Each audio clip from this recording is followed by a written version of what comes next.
¿Quiénes son realmente las puticas cubanas y los dueños de los negocios mierdero? ¿Sabías que el régimen cubano no solo reprime dentro de la isla, sino que también tiene una estrategia activa para dividirnos y debilitarnos en el exilio?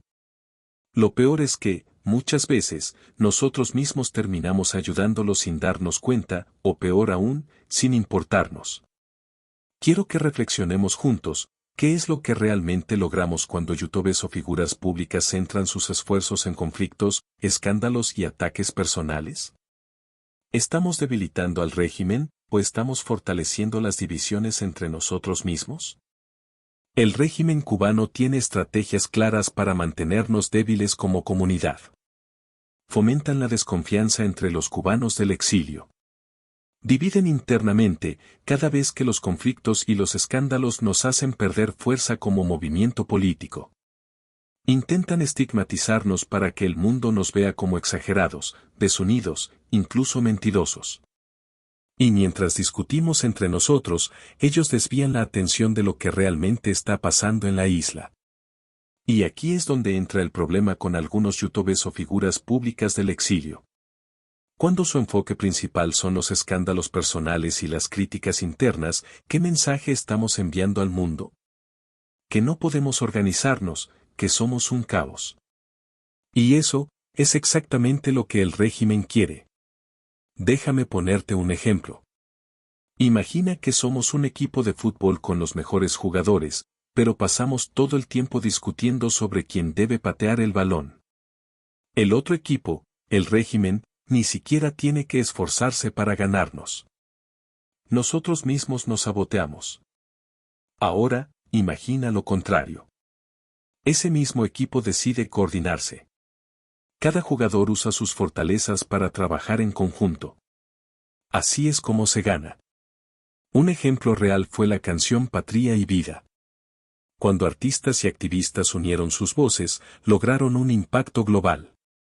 Eso es lo que necesitamos, menos división y más colaboración. Entonces, ¿qué podemos hacer para cambiar esta dinámica? Aquí hay algunas soluciones que, juntos, podemos impulsar: crear plataformas conjuntas, espacios donde se discutan propuestas, se planifiquen acciones y se trabajen estrategias comunes. Priorizar la verdad sobre el sensacionalismo, para reforzar nuestra credibilidad como exiliados.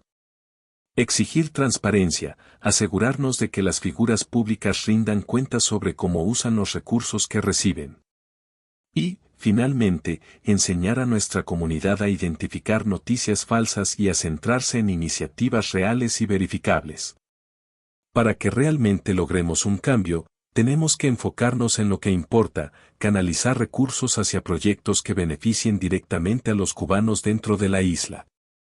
Usar plataformas globales para visibilizar las violaciones de derechos humanos en Cuba. Y, sobre todo, trabajar unidos.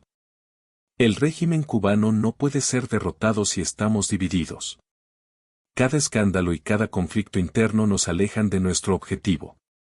Pero si trabajamos juntos, podemos ser una fuerza poderosa para el cambio.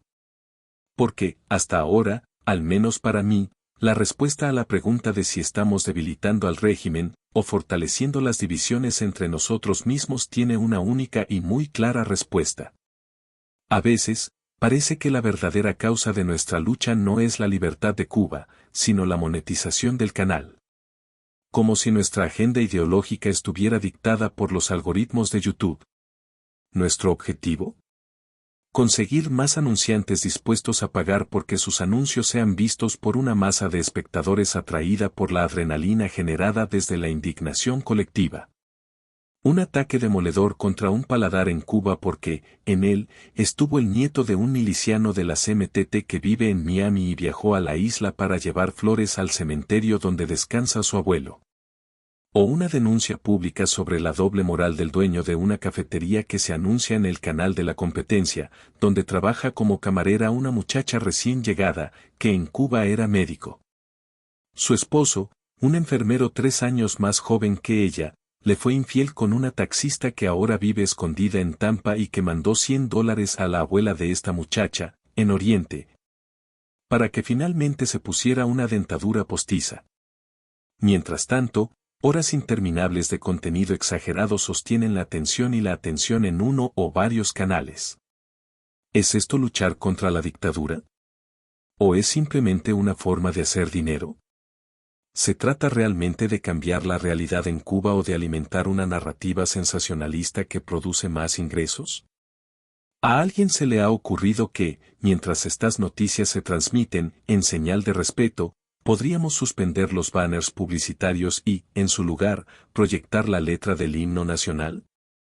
¿O qué pasaría si, después de un maratón de transmisiones sobre una manifestación en Cuba, el dinero generado por la monetización del canal se declarara públicamente y se destinara en su totalidad a apoyar a las familias de los presos políticos? ¿Qué pasaría si priorizáramos el impacto real sobre el beneficio personal? ¿Qué tipo de activismo estamos practicando? Porque, si nuestro enfoque sigue siendo atacar, dividir y exagerar, estamos más cerca de explotar la causa cubana que de liberarla. Reflexionemos.